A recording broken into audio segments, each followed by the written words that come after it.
आप सब तो वैसे रोज ही किसी न किसी का मार्गदर्शन करते हैं, पर यह परंपरा है कि अलग अलग विषय में अलग अलग से हम मार्गदर्शन लेते हैं। आज का विषय है वैश्विक मानव मूल्य। पहले जाने मानव मूल्य है क्या।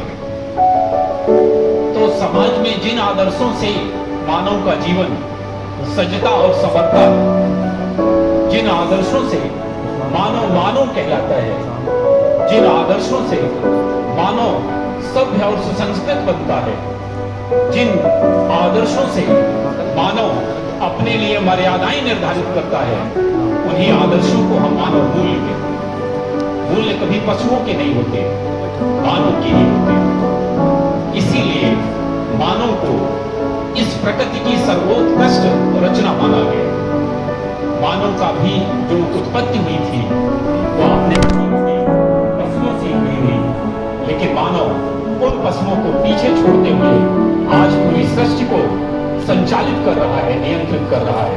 उसके पीछे जो आदर्श काम करते हैं, उन्हीं आदर्शों को हम मानव मूल्य, हमारे धर्म ग्रंथों में उन्हीं मानव मूल्य की इन मर्यादाओं को अपने ऊपर लागू करता है, वही राम बनता है। और जो व्यक्ति इन मर्यादाओं के परे उच्छृंखल हो जाता है, समाज के लिए नासूर बन जाता है, वही रावण बन जाता है। हमारे आपके सबके अंदर राम भी है और रावण भी। त्रुटि तुझमें भी है और त्रुटि मुझमें भी है। मनुष्य मैं भी हूं और तुम भी हो। भगवान ना तुम हो, ना भगवान मैं हूं। परस्पर एक दूसरे को हम सब दोष देते हैं, लेकिन अपने अंदर झांकता ना मैं हूं, ना झांकती तुम हो। सबके अंदर राम भी है और रावण भी है, लेकिन अपने मूल्यों से जो राम रूपी चरित्र को उभारता है, वही महामानव बनता है।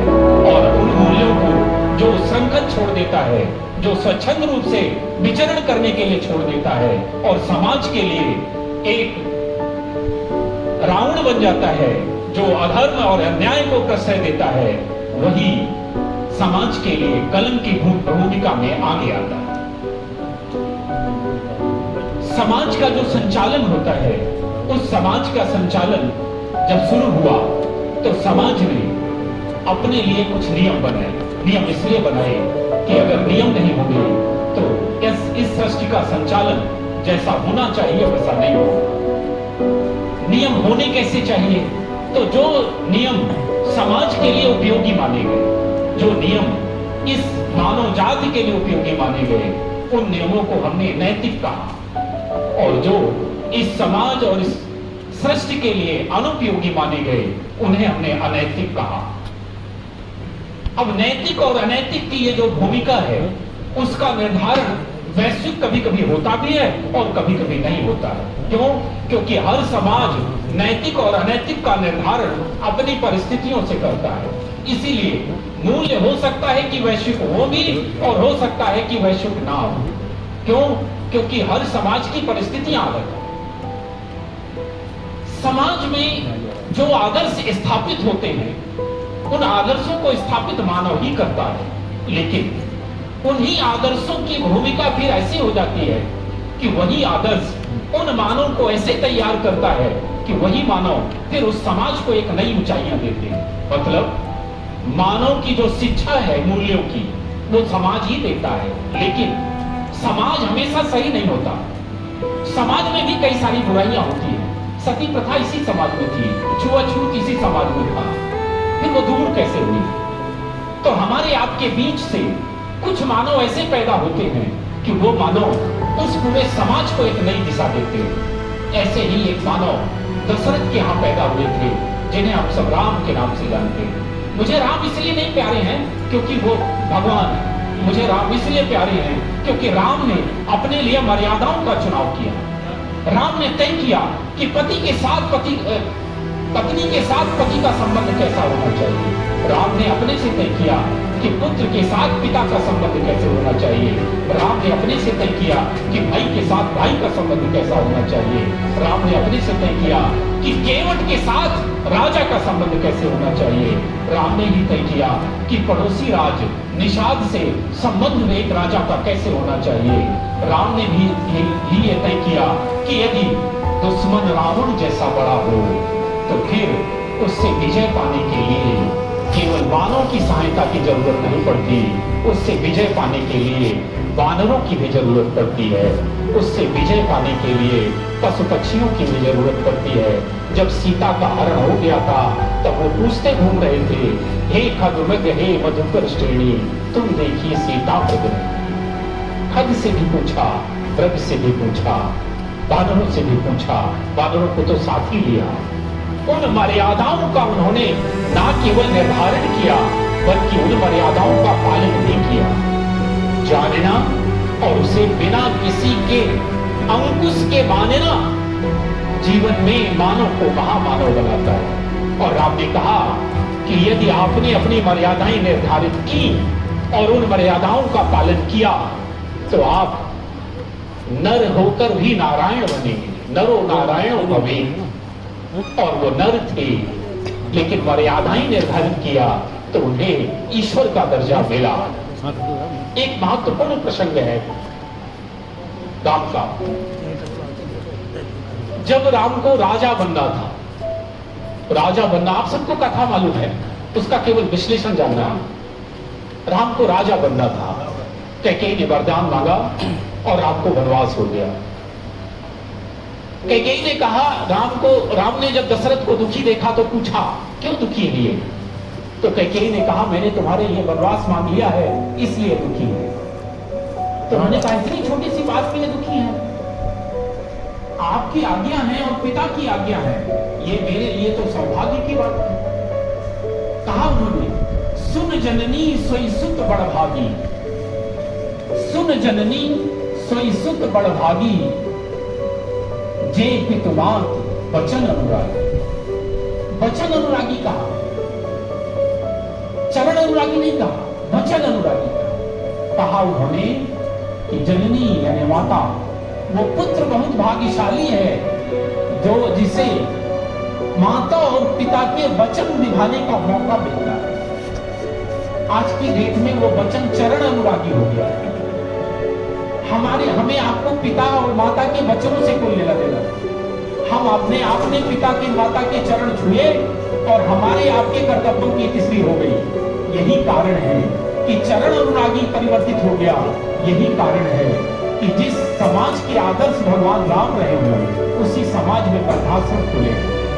एक दिन मदर्स डे होता है और एक दिन फादर्स डे होता है। उस दिन हम जाते हैं उसी वृद्धाश्रम में और माता पिता के पैर छुआ और हमारा फादर्स डे और मदर्स डे हो गया। क्यों? क्योंकि हमने वचन से अनुराग नहीं किया, चरण से अनुराग किया। यदि हमने माता पिता के वचनों का निर्वहन नहीं किया तो हमारा आपका जीवन राम को मानने के बाद भी अधूरा। आगे उन्होंने कहा सुन जननी सोई सुत बड़भागी, जे पितुमात वचन अनुरागी। उन्होंने आगे कहा कि जो माता पिता के संतोष में ही संतोष करे और जो माता पिता की आज्ञा का पालन करे ऐसा पुत्र दुर्लभ है संसार में। और मुझे तो दोहरा अवसर मिल रहा है, एक तो मैं वन में जा रहा हूँ और माता पिता की आज्ञा से जा रहा हूँ और वन में जाने के बाद मुझे ऋषि मुनियों का आशीर्वाद तो मिलेगा ही मिलेगा और साथ में माता पिता की आज्ञा रहेगी। सोचिए वो किस माँ से ऐसा कह रहे हैं? उस माँ से जिस माँ ने उनके लिए चलते वर्ष वनवास मांगा। उस माँ से कह रहे हैं कि मैं तो सौभाग्यशाली हूँ। इसका भाव समझिए, उनके इस भाव में ये छिपा हुआ है कि अगर हमें दुख भी मिलता है तो हम अपनी मन स्थिति यदि बदल लें तो उस दुख को भी कैसे सुख में परिवर्तित किया जा सकता है। हमारे जीवन में जो नकारात्मकताएं आती हैं, जिनको सोच के हम दुखी हो जाते हैं, उन नकारात्मकताओं में भी क्या सकारात्मकता छिपी हुई है वो उल्लेख करते हैं। और वो वन में गई। वन में जाने के बाद तो एक राम का पूरा परिवार है और दूसरी तरफ रावण का पूरा परिवार। दोनों में सेम प्रेम है, बराबर प्रेम, लेकिन राम का परिवार आदर्श बना और रावण का परिवार समाज के लिए कलंक बना। क्यों? भरत और राम का प्रेम तो आपने सुना होगा। जब वो चित्रकूट में पहुंचे और चित्रकूट में कहा कि भाई भैया अगर वन जाना ही है किसी एक को तो मैं चला जाता हूं, आप रुकिए। तो भरत ने कहा, राम ने कहा कि धर्म व्यापार नहीं है जिसमें कर्मों का आदान प्रदान कर दिया जाए। वनवास मुझे मिला है इसलिए मैं ही जाऊंगा। और राम की खड़ामू लेकर वो राज्य करने वापस आ गए। 14 वर्ष का विरह छुड़ा, उस राज्य को छोड़ दिया जो राम भरत को मिल चुका था। दूसरी तरफ कुंभकर्ण का प्रसंग सुनिए। कुंभकर्ण को जब युद्ध भूमि में जाने के लिए जगाया गया तो कुंभकर्ण ने कहा कि आपने गलती किया कि सीता माता का अपहरण किया और विधि विरुद्ध आपने काम किया है, लेकिन उसके बाद भी मैं आपकी सेवा में हाजिर हूं।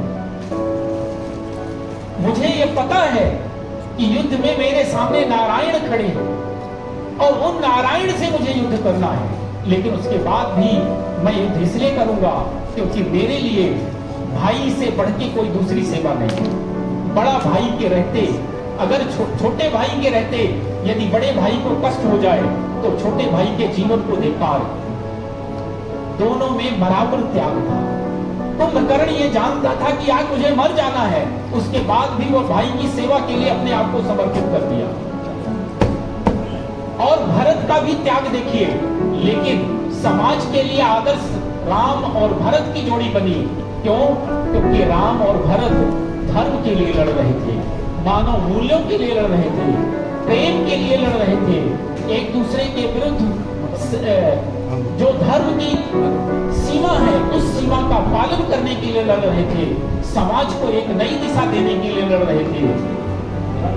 राम चाहते तो वचन तोड़ देते। जिस व्यक्ति को मुकुट था सजना, उसी व्यक्ति को पल भर बाद वनवास जाना था। वचन ही तो पिता का मानना था, धर्म का ही तो पालन करना था। चाहते तो पिता का वचन तोड़ देते, चाहते तो धर्म की बेड़ियां भी तोड़ देते, लेकिन राम की चिंता यही थी कि भावी पीढ़ियों को उपदेश क्या दूंगा, भावी पीढ़ियों को प्रेरणा क्या दूंगा। इसीलिए संघर्ष किया, इसीलिए जीवन में उत्कर्ष मिला। और हम आप यदि सोचें तो क्या वही प्रेरणा, वही भाव हम अपनी अगली पीढ़ियों को दे पा रहे हैं? और अगर दे पा रहे हैं तो ऐसा कोई कारण नहीं कि हम भी नरों में सर्वोत्तम नर ना घोषित हो, ना माने जाए। रामायण एक ऐसा ग्रंथ है जिसमें ऐसा कोई मूल्य नहीं है जो मूल्य समाहित ना हो। टॉपिक में एक शब्द और लिखा है, वैश्विक मानव मूल्य।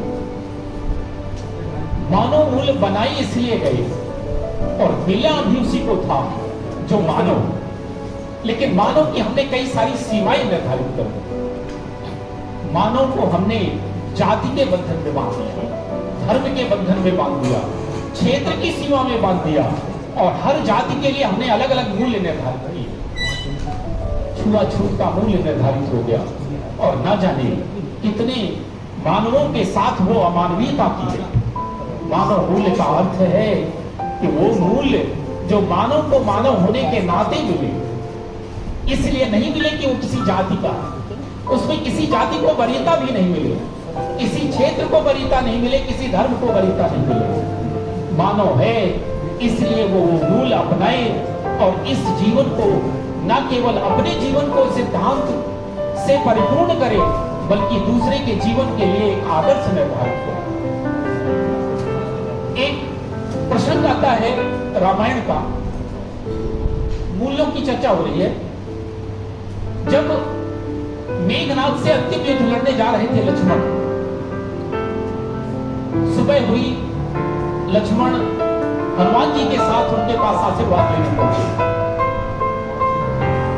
आशीर्वाद जब लेने पहुंचे तो उन्होंने आशीर्वाद नहीं दिया और कहा कि जाओ रास्ते में जो पहला व्यक्ति मिले उससे भिक्षा लेके आना। वो गए। हनुमान जी को आश्चर्य हुआ कि आशीर्वाद देने के लिए बजाय ये भिक्षा देने कहां मिल गए। फिर वो गए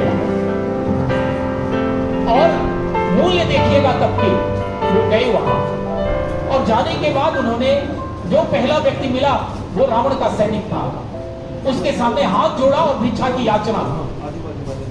उस समय के मूल्य सोचिए कि जिससे थोड़ी देर बाद युद्ध होना हो, वो सैनिक भी लक्ष्मण को भिक्षा दिया, वो भिक्षा लेके आए। तब राम ने कहा जाओ अब युद्ध के लिए। युद्ध में गए, युद्ध हुआ, लक्ष्मण की विजय हुई, मेघनाथ मारे गए। जब लौट के आए खुशी खुशी तो हनुमान जी ने पूछा कि आपने सुबह उनको आशीर्वाद देने की बजाय भिक्षा लेने क्यों भेजा था, ये बार मुझे समझ में नहीं आया। तो उन्होंने कहा मैंने लक्ष्मण को इसलिए भेजा था ताकि वो नम्रता सीख सके, वो हाथ जोड़ना सीख सके, क्योंकि युद्ध में विजय केवल शस्त्रों से नहीं होती, शास्त्र का उसमें भी योगदान होता है, नम्रता का योगदान होता है। मैं जानता था कि लक्ष्मण क्रोधी है, मैं जानता था कि लक्ष्मण गुस्सा करता है, किसी के सामने झुकता नहीं, और वहां मुकाबला ब्रह्मास्त्रों से था, इसलिए मैंने उसे झुकना सिखाया। जब ब्रह्मास्त्र आए वो झुका और उसकी नम्रता का सम्मान करके वो वापस लौट गए। अगर मेघनाथ को भी ये शिक्षा किसी ने दी होती तो आज मेघनाथ युद्ध में मारा नहीं गया होता। तो नम्रता सिखाई उन्होंने। इस नम्रता का मूल्य है अगर जीवन में प्रगति करना है। जब हम कहते हैं किसी व्यक्ति को कि वो सिद्धांतवादी व्यक्ति है, तो दरअसल जाने अनजाने में हम उसके मूल्यों की बात कर रहे हैं। जिस व्यक्ति में मूल्य नहीं है वो निरर्थक। आपने कभी सोचा है कि समाज में आज जो कानून व्यवस्था आपकी है ये पहले नहीं था, तो फिर समाज संचालित कैसे होगा? मूल्यों से। कानून तो हमारे पर थोपा गया, इसीलिए जब हमें मौका मिलता है कानून को तोड़ते हैं। मूल्य अंतरात्मा से हम स्वीकार करते हैं, कानून बाहरी भाव से। इसीलिए जब हम ट्रैफिक सिग्नल पार करते हैं तो ये देखते हैं कि कोई देख तो नहीं रहा, और अगर ट्रैफिक वाला नहीं खड़ा तो हम चुपचाप कानून तोड़ के निकल जाते हैं। क्यों? क्योंकि मन से हमने उसे स्वीकारा नहीं उस व्यवस्था। अगर हमने मन से स्वीकार लिया तो फिर हम उसे नहीं तोड़ेंगे। मूल्य हमने स्वीकारा है, और मूल्यों की जो शिक्षा मिलती है वो हमें परिवार से मिलती है। इसीलिए परिवार का सबसे अहम रोल होता है किसी व्यक्ति को अच्छा या बुरा बनाने। जब हम कहते हैं कि कोई व्यक्ति अच्छा है तब हम उसके मानवीय मूल्यों की ही बात कर रहे हैं। जब हम कहते हैं कि कोई व्यक्ति बुरा है तब भी हम उसके मानवीय मूल्यों की ही बात कर रहे हैं। राम ने हमें जीवन जीना भर नहीं सिखाया, जीवन के हर पहलू को जीना सिखाया। और कोई भी भगवान, किसी भी धर्म का कोई भगवान हमारा आपका कि जीवन में कोई चमत्कार केवल तभी ला सकता है जब हम उसके बताए मार्ग का अनुसरण करें, अन्यथा चमत्कार जीवन में नहीं होती। राम ने रावण जैसी महाशक्ति को हराया था, जिसके साथ इंसान तो क्या, राक्षस तो क्या, देवता भी थे। कई सारे देवता तो बंधक बना रखे थे उसने, फिर भी राम जीत क्यों गए? था कोई नहीं उनके साथ। क्यों? क्योंकि उन्हें बताया कि अगर रावण जैसी शक्ति से आपको विजय पानी है तो आपके अंदर मर्यादाएं होनी चाहिए। यदि रावण जैसी शक्ति से आपको जीतना है तो आपको अंदर पारिवारिक एकजुटता होनी चाहिए। यदि रावण जैसी शक्ति से आपको जीतना है तो सबरी का भी आशीर्वाद लेने जाना पड़ेगा। राम जब सबरी के यहां पहुंचे तो सबरी खुश हुई और कहा कि हर बुराई के साथ कोई ना कोई अच्छाई जुड़ी होती है। तो राम ने कहा मुझे समझ में नहीं आया। तो बोले भाव ये है कि अगर आपको रावण को नहीं मारना होता तो आप शायद मेरी कुटिया में मुझे आशीर्वाद देने नहीं आते। तो उन्होंने कहा नहीं मां, मैं आपके पास इसलिए आया हूं ताकि इतिहास ये देखे कि राम राज्य वो राज्य है जिसमें राजा समाज के अंतिम छोर पर बैठी महिला के घर उसकी कथा जानने आता है। राम राज्य वो राज्य है जिसमें राजा रावण जैसी महाशक्ति को हराने के लिए सबरी माता का भी आशीर्वाद लेता है। राम राज्य वो राज्य है जो ये दिखाता है कि यदि राम राज्य की किसी महिला की अस्मिता के साथ खिलवाड़ होगा तो वो दुश्मन चाहे विदेश यानी लंका में क्यों ना हो, राम वहां भी जाएंगे। नारी अस्मिता का जिस देश में इतना सुंदर आदर्श प्रस्तुत किया गया हो, आंखों में आंसू आ जाते हैं जब उसी, आपको ध्यान होगा बाली का जब वध किया गया था तो बाली ने उनसे पूछा, मैं तेरी सुग्रीव प्यारा और उन कवन नाथ में मारा। तो राम ने कहा, अनुज बधु भगही सुतना सुन सत कन्या सम ये चारी, इन्हें कुदृष्टि बिलौटे हुई ताहि बधे कछु पाप न हो। उन्होंने कहा कि नारी की तरफ, पर नारी की तरफ अगर कोई कुदृष्टि करता है तो उसे मारने से कोई पाप नहीं लगता।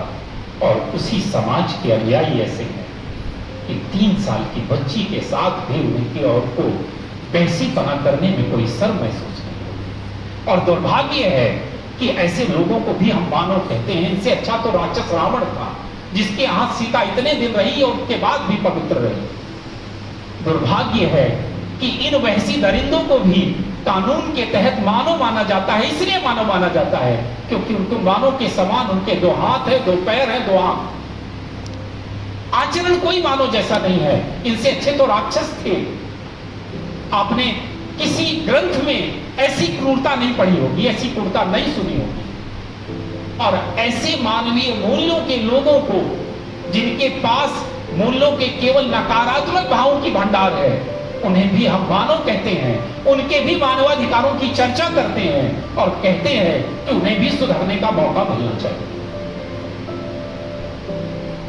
किसी समाज का भला केवल बड़े मंदिर बनाने से नहीं होगा, अगरबत्ती करने से नहीं होगा, नारियल फोड़ने से नहीं होगा।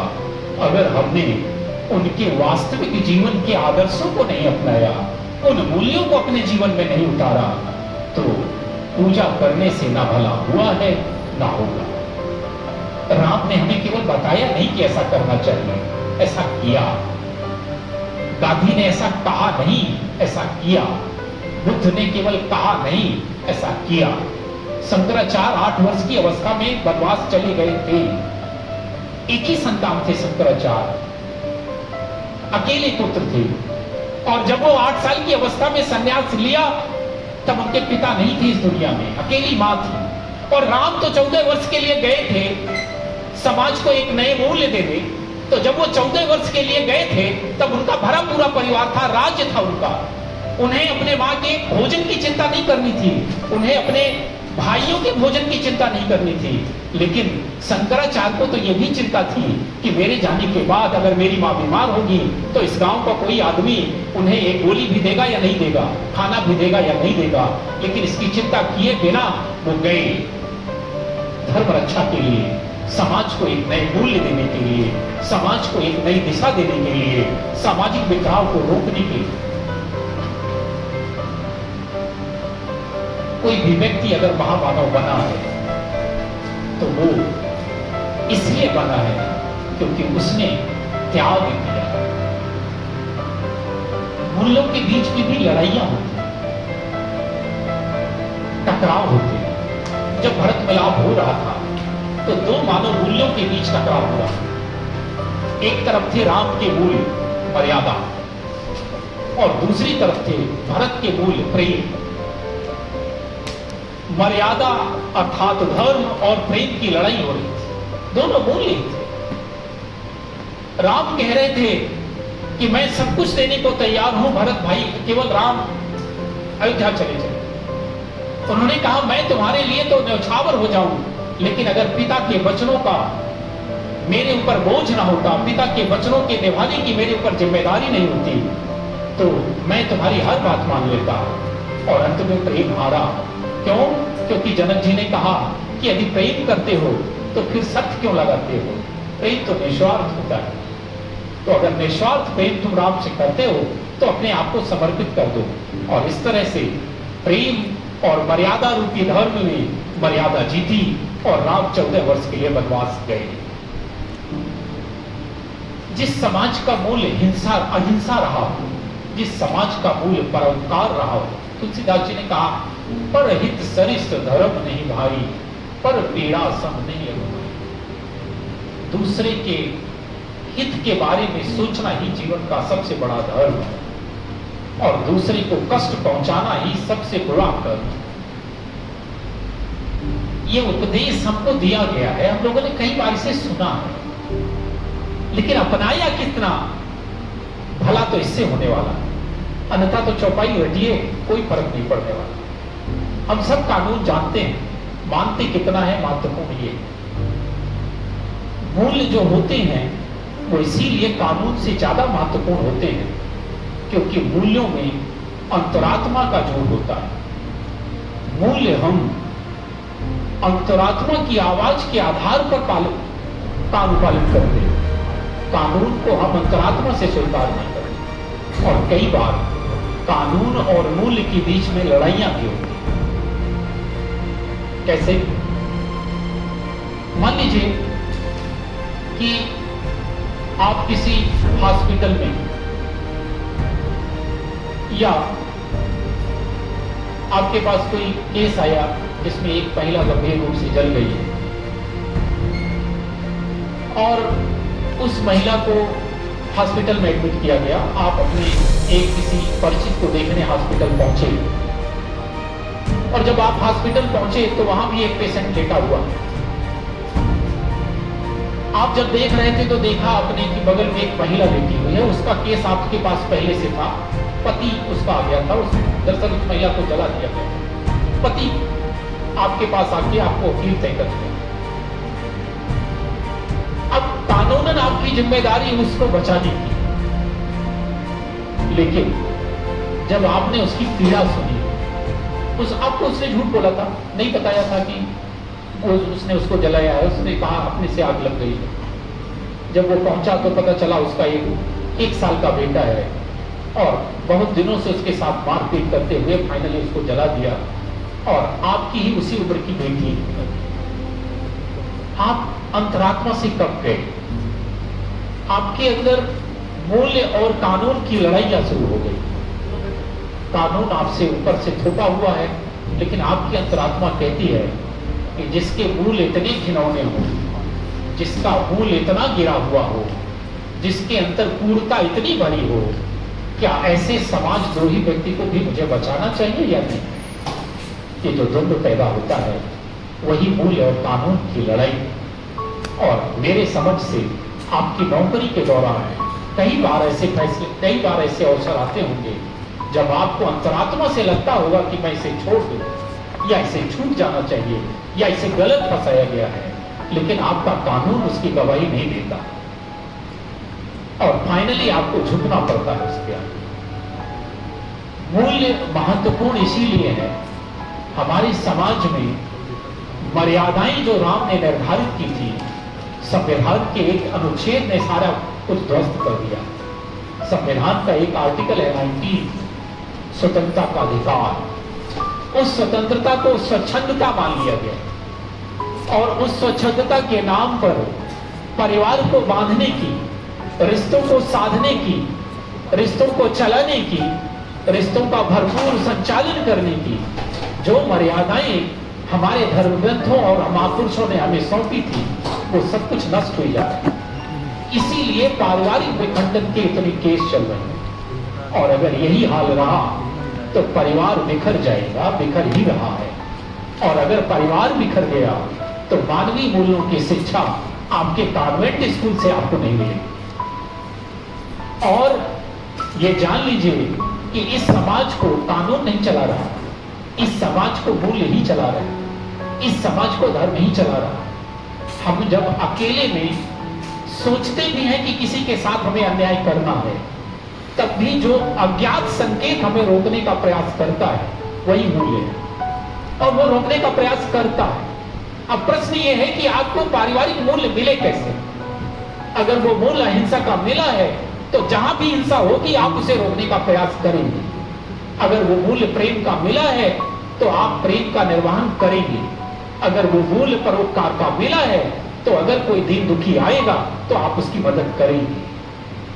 इन मूल्यों को सहेजने की जरूरत है, इन मूल्यों को समेटने की जरूरत है। जाति से ऊपर उठकर, धर्म से भी ऊपर उठकर और क्षेत्र से ऊपर उठकर आज जो ये सीमाएं हो गई हैं, निर्धारित हो गई हैं राष्ट्र की, क्षेत्र की, जाति की। जब कोई हमारा सैनिक किसी विदेशी सैनिक को मारता है तो हम खुश होते हैं, मानो उन्हें मानव को ही मारा, पर हम खुश होते हैं। क्यों? क्योंकि उसने हमारे राष्ट्र की सुरक्षा के लिए उसे मारा। पर वास्तव में अगर हम मानव हैं तो मानव के वध द्वारा अगर वध हुआ तो हमें तो दुखी भी होना चाहिए, तब तक जब तक कि वो मानव हमारी आपकी स्वतंत्रता या सुरक्षा को आहत नहीं कर रहा। तब तक केवल इसलिए हम किसी मानव से घृणा करने लगे कि वो हमारी जाति का नहीं है, केवल इसलिए हम लोग किसी मानव से घृणा करने लगे कि वो हमारे धर्म का पालन नहीं करता। इकबाल ने राम को इमाम ए हिंद कहा है, केवल हिंदुओं का नेता नहीं कहा, भारत का आध्यात्मिक नेता माना है, सभी धर्मों का आध्यात्मिक नेता माना है। हो सकता है कि इसमें कुछ दूसरे धर्म के अनुयायी भी बैठे हों। मैं इसलिए किसी धर्म को नहीं कहता कि राम को मानो, राम इसलिए मानने लायक है क्योंकि राम ने यह बताया भर नहीं, ये दिखाया कि परिवार चलाने के लिए क्या करना चाहिए। पहले परिवार त्याग से संचालित हो रहे थे।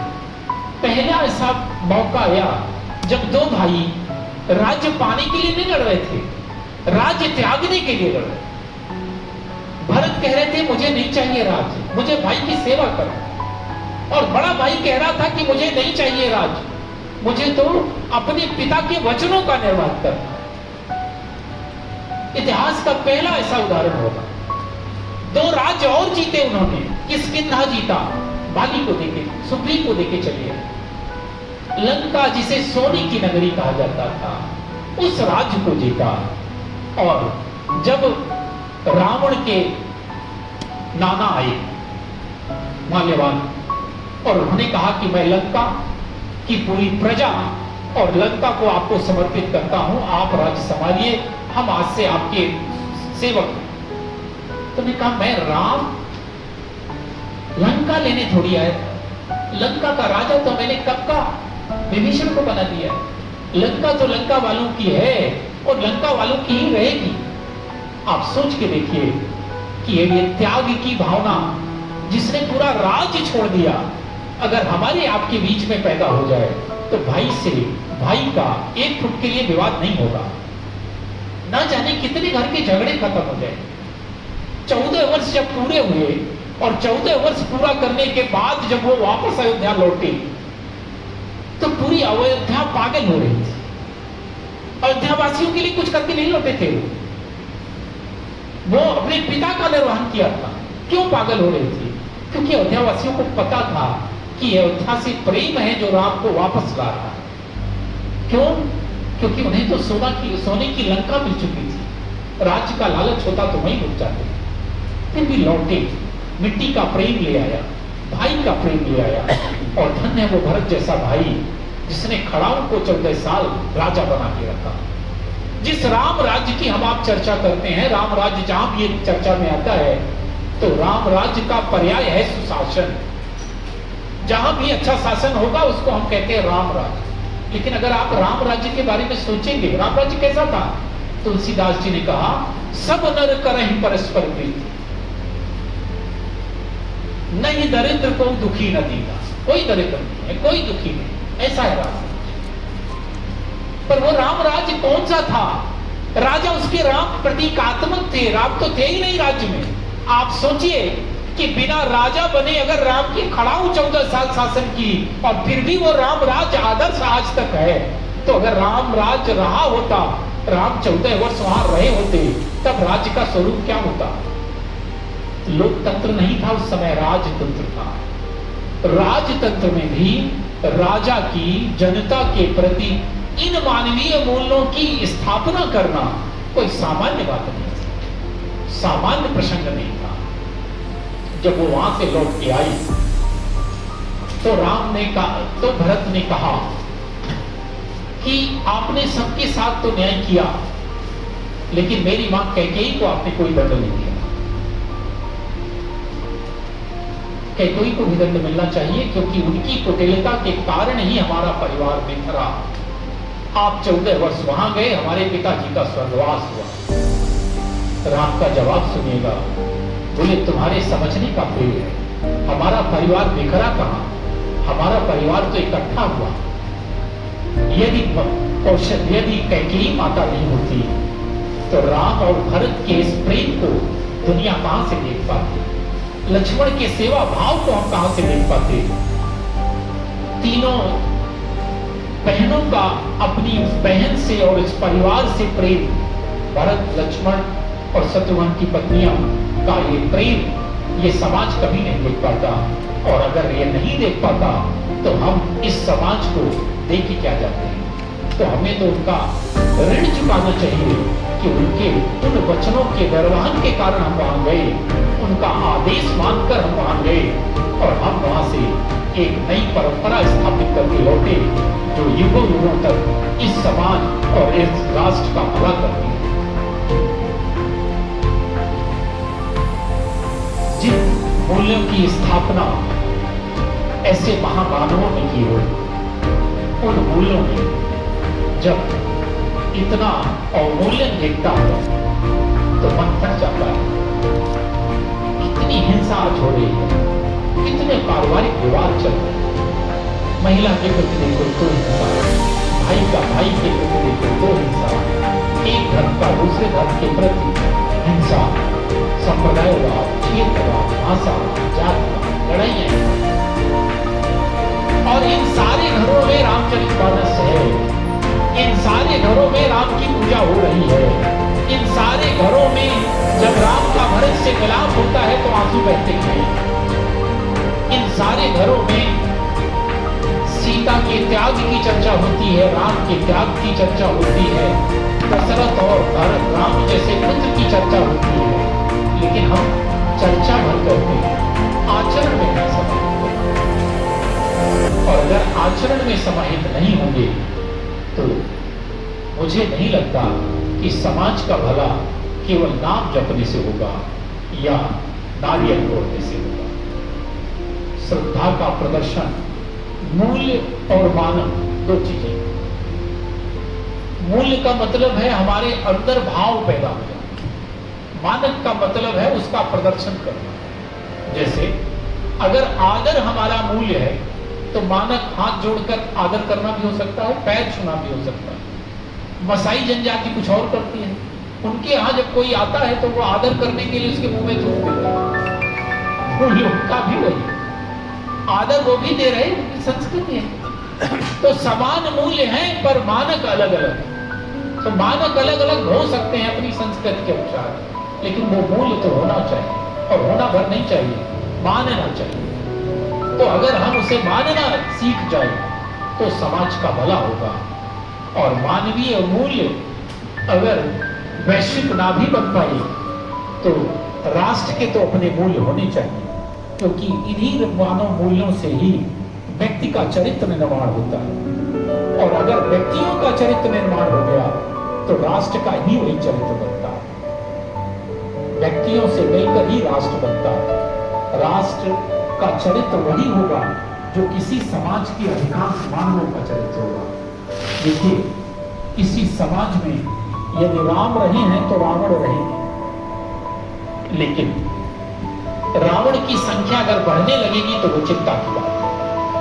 हर साल दशहरे में रावण जलाते हैं, लेकिन रावण का कद हर साल बड़ा होता है। और हम राम को देखने नहीं जाते दशहरे में, रावण कितना बड़ा है ये देखने जाते हैं दशहरे में। और रावण को जलाया जाना ही हमारा आकर्षण होता है। तो हम तय करें कि हम देखना राम चाहते हैं या रावण। आज समाज में रावण के मूल्यों वाले नायक पैदा हो रहे हैं और उन्हें विशेष कवरेज भी मिल रहा है। तो अगर रावण के चरित्र वाले नायकों की पूजा होगी तो राम केवल प्रतीक में रहेंगे, समाज में उनके मूल्य स्थापित नहीं हो पाएंगे। और अगर उनके मूल्य समाज में स्थापित नहीं हो पाएंगे तो हमारे आपकी विचारों में और बर्ताव में द्वंद्व हमेशा बना रहेगा। सत्यनिष्ठा और ईमानदारी में एक अंतर होगा। ईमानदारी का मतलब है हम केवल दिखाने के लिए ईमानदार बनेंगे। सत्यनिष्ठा का मतलब है जब हम मन, वचन और कर्म तीनों से ईमानदार बनने का प्रयास करें। मतलब हम अकेले में भी गलत काम करने की ना सोचें, अंधेरे में भी गलत काम करने की ना सोचें। तब हम मानेंगे कि हमारे मानवीय जो मूल्य हैं वो केवल दिखावे के लिए नहीं है, वो हमारे आचरण में समाहित हो गए। और जब आचरण में समाहित हो जाएंगे तब ये समाज और ये राष्ट्र एक नए चरित्र के साथ खड़ा होगा, अपराध कम होंगे और समाज में वही सुख शांति स्थापित होगी जो राम राज्य में हुआ करती थी। धन्यवाद।